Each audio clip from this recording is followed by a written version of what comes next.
வணக்கம் and welcome to the show மஞ்சள் வேல் மாலை. காலையில இருந்து ஈவினிங் வரைக்கும் ரொம்பவே பிஸியா போயிட்டு இருக்க நம்ம லைஃப்ல ஈவினிங்க்கு மேலேயாச்சும் கொஞ்சம் ஸ்ட்ரெஸ் ஃப்ரீயா ரிலாக்ஸிங்கா ஏதாவது ஒரு ஷோ இருந்தா பெட்டரா இருக்கும் அப்படின்னு ஃபீல் பண்றீங்களா? எஸ், அதுக்கான ஷோ தான் நம்மளோட மஞ்சள் வேல் மாலை ஷோ. வாங்க டைரக்டா ஷோக்குள்ள போயிடலாம்.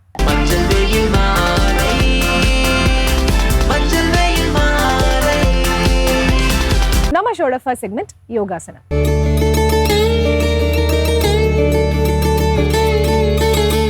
இன்னைக்கு பாத்தீங்க அப்படின்னா நோயற்ற வாழ்வும் குறையற்ற செல்வம் அப்படிங்கிற ஒரு பழமொழியை எல்லாருமே கேள்விப்பட்டிருப்பீங்க. ஆனா அந்த பழமொழிக்கு ஏற்ற மாதிரி இன்னைக்கு யாராலையும் வாழ முடியறது இல்லைங்க.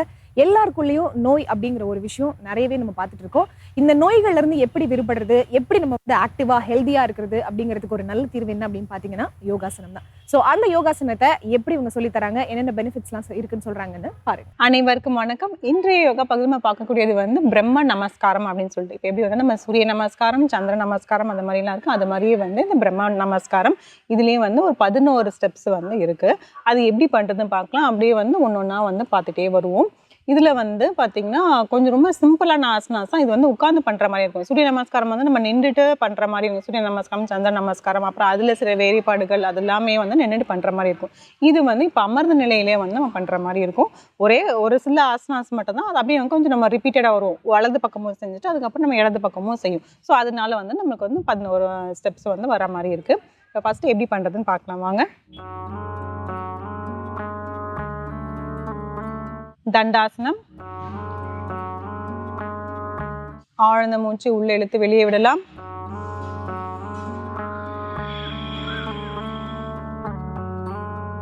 முதல்ல வந்து நம்ம நமஸ்காரம் செய்வோம். அப்படியே கையை எடுத்துகிட்டு வந்து நமஸ்காரம் பண்ணிட்டு அதுக்கப்புறம் அடுத்தது வந்து பச்சிமோட்டாசனம் செய்யும். அதாவது முன்னோக்கி வந்து நம்ம குனிற மாதிரி இருக்கும். அதுக்கப்புறமேட்டு ஒரு பிளாங்க் போஸ் வர மாதிரி இருக்கும். அப்புறம் வக்ராசனா, அது அப்படியே வந்து இடது பக்கம் வந்து நம்ம ரிப்பீட் பண்ணுவோம். அப்படியே பார்ப்போம்.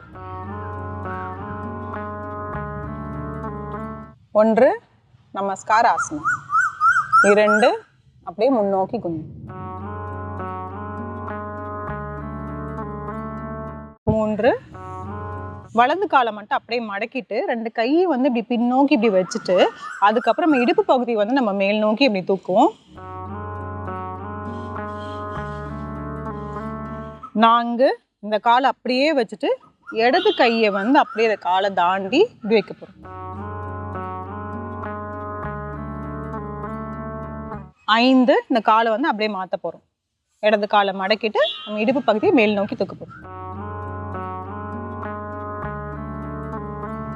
6 காலை அப்படியே வச்சுட்டு இப்போ வலது கையை எடுத்துட்டு வந்து இந்த பக்கமாக வச்சுட்டு இப்படி பண்ண போகிறோம்.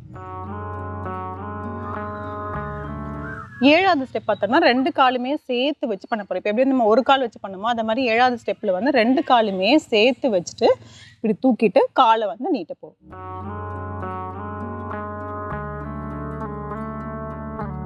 8 நாவாசனா சொல்லக்கூடிய இந்த போட் போஸ். 9 காலை இப்படி மடக்கி வச்சுட்டு வைக்க போறோம். 10 முன்னோக்கி. 11 நமஸ்கார் முத்ரா.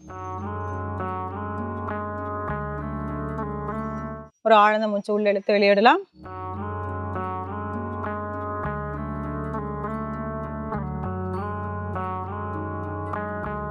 இதுல வந்து ஒவ்வொரு ஆசனமே நம்ம இருக்கும். ஒரு 4 ஆசனா தான் இருக்கும். அதுல வந்து நம்ம ரிப்பீட்டடா வந்து வலது பக்கமும் இடது பக்கமும் வந்து நம்ம பண்ணுவோம். அவ்வளவுதான், வேற ஒன்றும் இல்லை. இதுல வந்து இந்த நாவாசனான்னு சொல்லக்கூடிய அந்த போட் போஸை வந்து நீங்க வந்து கையை வந்து கால் இப்படி பிடிச்சிட்டும் செய்யலாம். அப்படி இல்லைன்னா கையை வந்து இப்படி பின்னோக்கி வச்சுட்டுமே இப்படி தூக்கலாம். இன்னொரு முறை வந்து அப்படியே பண்ணிடலாம். 1 நமஸ்கார், 2 முன்னோக்கி குனிருது, 3 வலது காலம் மடக்கி வச்சுட்டு இப்படி தூக்கணும், 4 வக்ராசனம், 5 அப்படியே காலை மாத்திடலாம், இடது காலு, 6 இந்த காலை அப்படியே வச்சுட்டு இடது பக்கம் பண்ணக்கூடிய வக்ராசனம், 7 2 காலுமே சேர்த்து வச்சு அப்படியே வந்து தூக்க போறோம், 8 கால் 2 மேலே சேர்த்து வச்சு நாவாசனம், 9 கால் நல்லா அப்படி வச்சிரும். 10 முன்னோக்கி குதி. 11 நமஸ்காரம். இந்த மாதிரி இந்த ஸ்ட்ரெச்சில் வந்து இந்த பிரம்ம நமஸ்காரம் வந்து 11 ஸ்டெப் இருக்காது. செய்ய உங்களுக்கு ஃபஸ்ட்டு பார்க்கும்போது வந்து கொஞ்சம் கஷ்டமாக இருக்க மாதிரி இருக்கும். ஆனால் நீங்கள் பழகி பார்த்துட்டிங்கன்னா, முயற்சி செஞ்சிங்கன்னா வந்து உங்களுக்கு ஈஸியாகவே ஆகிடும். நம்ம இப்படி தொடர்ந்து செஞ்சுட்டே வரும்போது பார்த்தீங்கன்னா நம்மளோட கைகளுக்கு வந்து ரொம்பவே வந்து ஸ்ட்ரென்தன் ஆகும், கால்கள் ஸ்ட்ரென்தன் ஆகும். இதுலேயே வந்து ட்விஸ்டிங் வந்துடுது, அதாவது வக்ராசனம் வந்துடுது. வக்ராசனம் பண்ணும்போது நம்மளோட ட்விஸ்டிங் பண்ணுறதுனால நம்ம வயிற்று பகுதிக்கு வந்து ரொம்பவே நல்லது. அதுக்கப்புறம் முன்னோக்கி குனிகிறது, பின்னோக்கி வர்றது. அதனால் இந்த ஒரு சீக்வென்ஸ்லேயே வந்து எல்லாமே சேர்ந்து வர்றதுனாலவே வந்து சூரிய நமஸ்காரம் வந்து எவ்வளோதுக்கு வந்து நல்லதோ அதே மாதிரி இந்த பிரம்ம நமஸ்காரமும் வந்து ரொம்பவே நல்லதாக இருக்கும். இந்த மாதிரி செஞ்சு பாருங்க. மீண்டும் அடுத்த பகுதியில் சந்திக்கலாம்.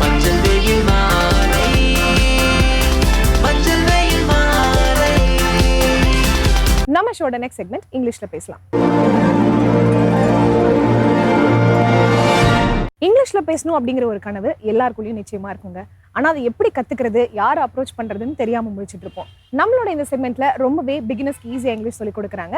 என்ன சொல்லி கொடுக்குறாங்க அப்படிங்கறத பாருங்க. ஹலோ ஃப்ரெண்ட்ஸ், இன்னைக்கு நம்ம இங்கிலீஷ்ல பேசலாங்கிற நிகழ்ச்சியில புதுசா என்னெல்லாம் பார்க்க போறோம், ஏற்கனவே என்னெல்லாம் பார்த்துக்கிட்டு இருக்கோம், ஒரு சின்ன ரீகாலோட நம்ம போயிடலாம்.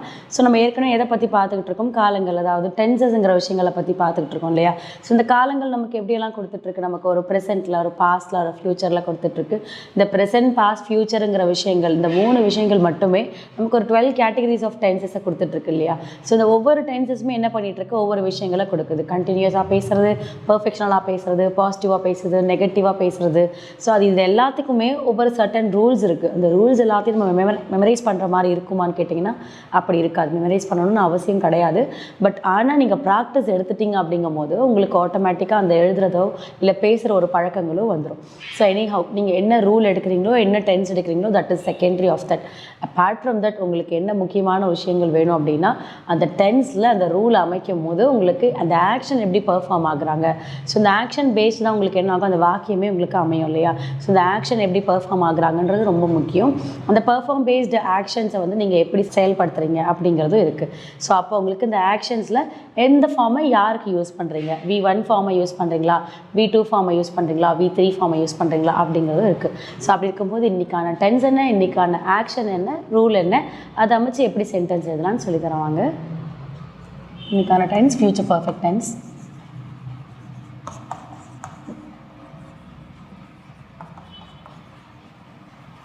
ஸோ இதில் வந்து நெகட்டிவ் ஃபார்மில் எழுதுகிறோம்.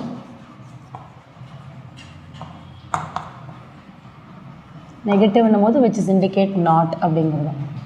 ஸோ இங்கே verb form V1, V2, V3. அது V1 வந்து which is indicate present, V2 வந்து past, V3 வந்து past participle. ஸோ இன்றைக்கி என்ன எடுக்கணும் அப்படின்னா build அப்படிங்கிறத எடுக்கிறேன். ஸோ பில்டு அப்படிங்கிறது வந்து ஒரு கட்டப்படுறது இல்லையா. அது எனிதிங், நீங்கள் ஏதோ ஒரு புக்ஸ் எல்லாம் எடுத்து ஒரு ஹோம் மாதிரி கட்டுறீங்களோ, இல்லை ஒரு கல்கெல்லாம் எடுத்து நீங்கள் கட்டுறீங்களோ, இல்லைன்னா அந்த பில்டிங் பிளாக்ஸ் மாதிரி தான் கட்டுறீங்க, இல்லை வீடு கட்டுறது, எனிதிங். ஸோ நம்ம எடுறது என்ன, பில்டுங்கிறது வந்து கட்ட அப்படிங்கிறது. ஸோ V2 and V3 நம்ம என்ன சொல்லணும்னா பில்ட்.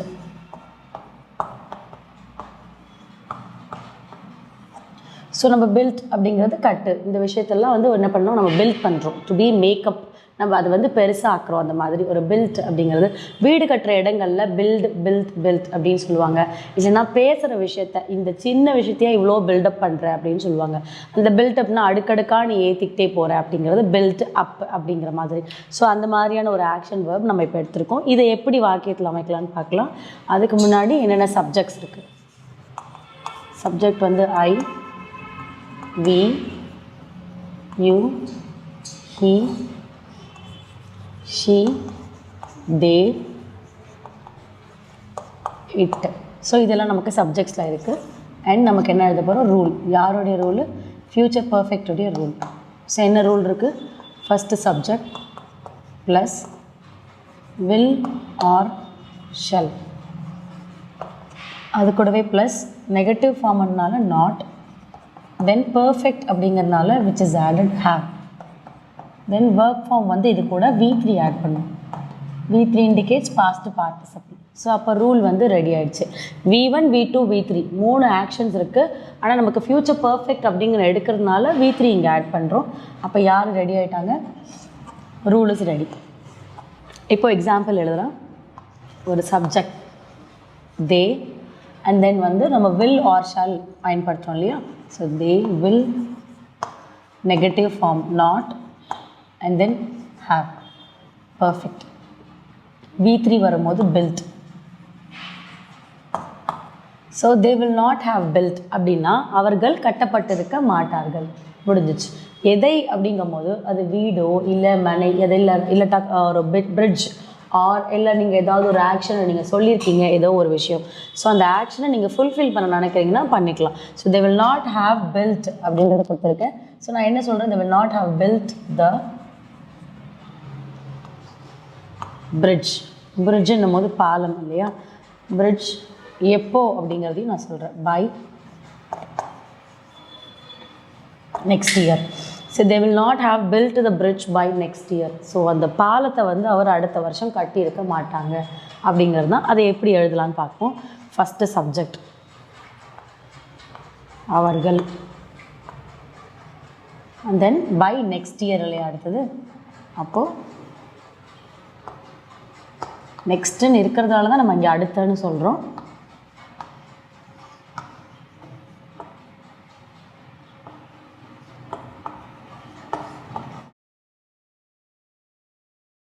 அடுத்த வருஷத்திற்குள் என்ன பண்ணியிருக்க மாட்டாங்க? பாலம் இல்லையா? பிரிட்ஜ். பாலத்தை என்ன பண்ணியிருக்க மாட்டாங்க? பில்ட்.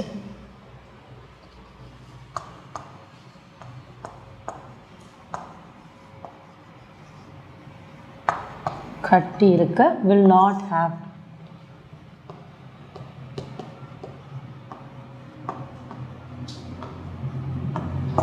மாட்டார்கள் அப்படிங்கிறது. அப்போது ஃபர்ஸ்ட் வந்து சப்ஜெக்ட் ப்ளே ஆயிடுச்சு. அவர்கள்ங்கிறது பை நெக்ஸ்ட் இயருங்கிறது அடுத்த வருஷத்திற்குள், அதாவது பை நெக்ஸ்ட் இயர் பைங்கிறதும் முன்னாடி இருக்குது. ஸோ அதனால் அடுத்த வருஷத்திற்குள் போட்டாச்சு. எதை கட்டியிருக்க மாட்டாங்கன்னும் போது பில்ட். அப்போ பில்ட் தான் என்ன இங்கே ப்ளே ஆகுறாங்க? மூணாவது இடத்துல தேர்ட் ரோலில் பில்ட் ப்ளே ஆகுறாங்க. பாலத்தை என்ன பண்ணியிருக்க மாட்டாங்க? கட்டி இருக்க. ஸோ என்னென்னு பாலத்தை கட்டி இருக்கன்னும் போது இந்த பில்ட்டு. ஸோ பிரிட்ஜு தேர்டு, அதாவது பில்ட்டு 4. ஸோ இப்போ பாலத்தை கட்டி இருக்க. வில் நாட் ஹாவ் அப்படிங்கிறது தான் இவங்க தான் எங்கே வராங்க? லாஸ்ட்டாக. பண்ணாங்களா பண்ணலையா, பாசிட்டிவாக நெகட்டிவா அப்படிங்கிறது இந்த இடத்துல தான் நமக்கு இண்டிகேட் ஆகுது.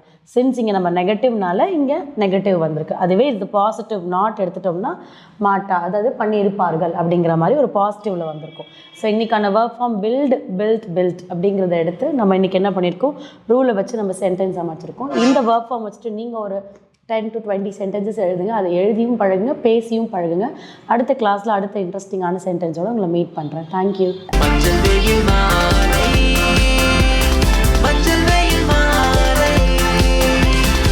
நம்ம ஷோட நெக்ஸ்ட் செக்மெண்ட் தெரிந்து கொள்வோம்.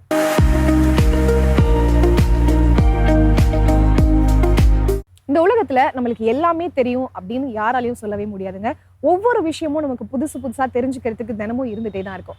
அந்த வகையில இன்னைக்கு நம்ம பார்க்க போற அந்த புது தகவல் என்ன அப்படிங்கறத பார்க்கலாமா? வாங்க. வசந்த் டிவி ரசிகர்களுக்கு வணக்கம். இன்னைக்கும் நம்மளுடைய தெரிந்து கொள்வோம் நிகழ்ச்சியில தெரியாத பல விஷயங்களை தெரிஞ்சுக்க போறோம். நம்ம எல்லாருமே இந்த கடலை அளந்து பார்க்கணும் அப்படின்ற ஒரு ஆசை இருக்கும். எப்ப எவ்வளவுதான்ப்பா இருக்கும் இந்த கடலுடைய டிஸ்டன்ஸ் அப்படின்ற மாதிரிலாம் யோசிச்சுட்டு இருப்போம். ஆனா ஆராய்ச்சியாளர்கள்லாம் இதுக்கும் அடுத்தபடிக்கு போயாச்சு. என்னன்னா, கடலுக்கே இப்படி வாய புழக்கிறோமே, இதை விட பெருசா ஒரு விஷயம் இருக்கு அப்படின்ற மாதிரி சொல்றாங்க. அதாவது பூமியிலிருந்து 12 பில்லியன் லைட் ஹெட்ஸ்க்கு தாண்டி போனோம்னா அந்த டிஸ்டன்ஸ்ல 15 லட்சம் கோடி இந்த எர்த்தை விட பெருசான ஒரு சி இருக்கு அப்படின்ற மாதிரி சொல்றாங்க. இதை சி அப்படின்னு எடுத்துக்கலாம், இல்ல அவ்வளவு தண்ணியும் ஒரு இடத்துல சேர்ந்துருக்கு அப்படின்னு சொல்லலாம். ஸோ அப்படி பார்த்தோம்னா அதை சுத்தி ஒரு பிளாக் ஹோல் இருக்கு அப்படின்னு சொல்றாங்க. அதுக்கு நடுவுல பெரிய அளவில் நம்ம கனவுல கூட நினைச்சு பார்க்க முடியாத அளவுக்கு தண்ணி நிறைஞ்சிருக்கக்கூடிய ஒரு இடம் இருக்கு அப்படின்னு சொல்றாங்க. இப்போ கிடையாது, ஆனால் ஃபியூச்சர்ல மேபி அதை நம்ம எக்ஸ்ட்ராக்ட் பண்றதுக்கான சான்சஸ் இருக்குமா அப்படின்ற மாதிரிலாம் யோசிக்கிறாங்க. ஏன்னா இப்போ நம்ம மார்ஸ்க்கு போறோம் அப்படின்ற மாதிரி சொல்லிட்டாங்க. ஆனால் அங்கிருந்து அந்த டிஸ்டன்ஸ் எடுக்கிறதுக்கு தண்ணியே செயற்கையாக உருவாக்க முடியுமா அப்படின்ற ஒரு பிளான் ஓடிக்கிட்டு இருக்கு. ஸோ இந்த மாதிரி நிறைய பிளான்ஸ் எல்லாம் ஓட்டிட்டு இருக்காங்க. ஏன்னா இருந்தாலும் சரி, பூமிக்கு அந்த மாதிரி ஒரு பஞ்சம் வராது அப்படின்ற நம்பிக்கையில தான் இருக்காங்க. ஷார்க் கிட்ட எல்லாம் ரொம்ப ரொம்ப சேஃபா இருக்கணும். நிறைய ஷார்க் மூவிஸ் எல்லாம் நம்ம பார்த்ததுக்கு அப்புறமா சுறானாலே மனிதர்களை கட்டச்சு கொதறோம் அப்படின்ற மாதிரிலாம் சொல்லுவாங்க. ஆனா நம்ம டைகர் ஷார்க் இந்த மாதிரி நிறைய வெரைட்டிஸ் ஆஃப் ஷார்க்ஸ் இருக்கு. அந்த ஷார்க்கை பொறுத்து இருக்கு அது ஒருவேளை மனிதர்களை சாப்பிடுமா இல்லைன்னு. பொதுவாக ரொம்ப பசியில் இருந்தால் எந்த ஷார்க்காக இருந்தாலும் பெரிய ஜெயின் ஷார்க்காக இருந்தால் கண்டிப்பாக சாப்பிட்றோம்னு வச்சுக்கோங்க. ஒரு சில வகைகள் மட்டும்தான் அவாய்ட் பண்ணி விட்டுரும். ஆனால் அந்த ஷார்க்கே ஹியூமனுடைய பிளட்டை 1 கிலோமீட்டர் டிஸ்டன்ஸ்லேருந்தே அதால் ஸ்மெல் பண்ண முடியும் அப்படின்னு சொல்கிறாங்க. இதுனப்பா சூப்பராக இருக்கேப்பா அப்படின்னு யோசிச்சிங்கன்னா, ஆனால் அதை விட மனிதர்களுக்கு மோப்ப சக்தி அதிகம் ஒரு விஷயத்தில். ஜியோசாம் அப்படின்னு சொல்லுவாங்க. அதாவது மழை பெய்யறதுக்கு முன்னாடி ஒரு ஸ்மெல் நமக்கு வரும் இல்லையா, அந்த ஸ்மெல்லை நம்ம ஸ்மெல் பண்ணுறதோட கம்பேர் பண்ணோம் அப்படின்னா சுறாவை விட நமக்கு 20 மடங்கு அதிகமாக இந்த ஸ்மெல்லிங் கெப்பாசிட்டி இருக்குது அப்படின்னு சொல்கிறாங்க. அதனால் சுறாவை விட மோப்ப சக்தியில் நம்ம தான் பெரிய ஆளு. ஃபைனல் டெஸ்டினேஷன் பிளட் லைன் அப்படின்ற படம் ரிலீஸ் ஆயிருந்துச்சு. என்னதான் இந்த ஒரு சம்பவம் நடந்து ரொம்ப நாள் இப்போ ட்ரெண்டு, அதனால தான் சொல்கிறேன். என்ன மேட்டர்னா, இந்த படம் பார்த்துட்டே இருக்கும்போது ஃபைனல் டெஸ்டினேஷன் படம் எப்படி இருக்கும், ரொம்ப கொடூரமான கொலைகள்லாம் அந்த படத்தில் நடக்கும். இப்படி இல்லாமல் நடக்கும்பா. அந்த படம் பார்த்ததுக்கு அப்புறமா ஒவ்வொரு விஷயத்தையும் ஒவ்வொரு பொருளையும் தொடுறதுக்கே நம்ம பயப்படுவோன்ற மாதிரி டைரக்டர் அப்படியே அள்ளுவிடுற மாதிரி மிரட்டி விட்டுருப்பாரு. அந்த படத்தில் சவுண்டுக்கு கொஞ்சம் கூட பஞ்சமே இல்லைன்ற மாதிரி முடிஞ்ச அளவுக்கு சவுண்ட் ஒர்க் அதிகமாக பார்த்துருப்பாங்க. அப்படி டொமால் டுமில்ல சவுண்ட் எல்லாம் கேட்டிருக்கு அர்ஜென்டினா தியேட்டர்ல அந்த படம் பார்த்துட்டு இருக்கும்போது. அப்புறம் சரி ரொம்ப சூப்பரா இருக்குப்பா எஃபெக்ட், சவுண்ட் எஃபெக்ட் அப்படின்ற மாதிரி ஒரு பொண்ணு நினைச்சிருக்காங்க. ஆனா நிஜமாவே அந்த தியேட்டர்ல சீலிங் கொலாப்ஸ் ஆகி கீழே விழுந்துச்சு. அந்த ஒரு இன்சிடென்ட்டுக்கு அப்புறமா என்னது ஃபைனல் டெஸ்டினேஷன்ல வர மாதிரியெல்லாம் நடக்குதுப்பா அப்படின்ற மாதிரி ஓரளவுக்கு பயத்தை கிரியேட் பண்ணி விட்டுருச்சு. இந்த சம்பவம் நடக்கும்போது என்னங்க ஆச்சு அப்படின்னு சொல்லி கேட்டா, இல்லைங்க சவுண்ட் எஃபெக்ட்ஸ் ரொம்ப சூப்பரா இருக்கு, அதனாலதான் அந்த சவுண்ட்லாம் கேட்குது போல அப்படின்ற மாதிரி நினைச்சிட்டு இருந்தோம். ஆனா நிஜமாவே விழுந்தது கூட தெரியாத அளவுக்கு அந்த படத்தை பார்த்துட்டு இருந்திருக்காங்க. 99.9% ஆஃப் பாக்டீரியா நம்மளோட பாடிக்கு நல்லதுதான். நல்லதுன்னு சொல்லணும்னா கெட்டது இல்லைன்னா அது நல்லதுன்னு தானே சொல்லுவாங்க. அப்படி பார்க்கும்போது ஒரு சில பாக்டீரியாஸ் எல்லாம் நல்லதா இருக்கும், இல்லை சிலதெல்லாம் நியூட்ரலா இருக்கும். அதனால நமக்கு கெட்டதும் இல்லை நல்லதும் இல்லை, அது பாட்டுக்கு வரும் அது பாட்டுக்கு போகும் அப்படின்ற மாதிரி இருக்கும். ஸோ இப்படி இருக்கக்கூடிய இந்த பாக்டீரியாஸ்னால நமக்கு பெரிய பிரச்சனை வர்றதுக்கு சான்சஸ் கிடையாது. இந்த 0.1% ஆஃப் பாக்டீரியாஸ் இருக்கு பாருங்க, அதுதான் very dangerous. A positive, B positive, O positive, AB positive, இப்படி நிறைய பிளட் குரூப்ஸ் இருக்குல்ல. அதுல AB நெகட்டிவ், இதை கோல்டன் பிளட் அப்படின்னு சொல்லுவாங்க. இந்த பிளட் ரொம்ப ரேரஸ்டான ஒரு பிளட் அப்படின்னு சொல்றாங்க. கிட்டத்தட்ட இந்த உலகத்திலேயே 1% ஆஃப் பீப்புளுக்கு மட்டும்தான் இந்த பிளட் குரூப்பே இருக்கா. அதனால இவங்களுக்கு அடிபட்டா கூட பிளட் கிடைக்கிறது ரொம்ப கஷ்டம். அதனாலேயே இவங்க லைஃப் ஃபுல்லாக டாக்டர்ஸ் சொல்லி சொல்லி அவங்கள வளர்ப்பாங்க, முடிஞ்ச அளவுக்கு உங்களுடைய பிளட் லூஸ் ஆகாத மாதிரி பார்த்துக்கங்க அப்படின்னு. அதனால ரொம்ப சேஃபாக இருக்கக்கூடிய மனிதர்களுடைய பட்டியலில் AB நெகட்டிவ் இந்த கோல்டன் பிளட் குரூப் இருக்கிறவங்களும் முதல் இடத்துல இருப்பாங்க அப்படின்றதுல ஆச்சரியப்படுறதுக்கு இல்லை. இன்னைக்கு நம்மளுடைய தெரிந்து கொள்வோம் நிகழ்ச்சியில் தெரியாத பல விஷயங்களை தெரிஞ்சுக்கிட்டோம். இதே மாதிரி சூப்பரான கண்டென்ட்டோட உங்களை நான் வந்து சந்திக்கிறேன். This is bye from Vijayashree. Take care. Finally நம்ம ஷோட எண்டுக்கு வந்தாச்சு. இன்னைக்கு நீங்க ஷோல பார்த்த எல்லா செக்மெண்ட்ஸுமே உங்களுக்கு ரொம்ப பிடிச்சிருக்கும் அப்படின்னு நம்புறேன். இதே மாதிரி ஒரு சூப்பரான எபிசோட்ல மீண்டும் சந்திக்கலாம். Until then, it's bye from Farida and Manjal Velmaliji.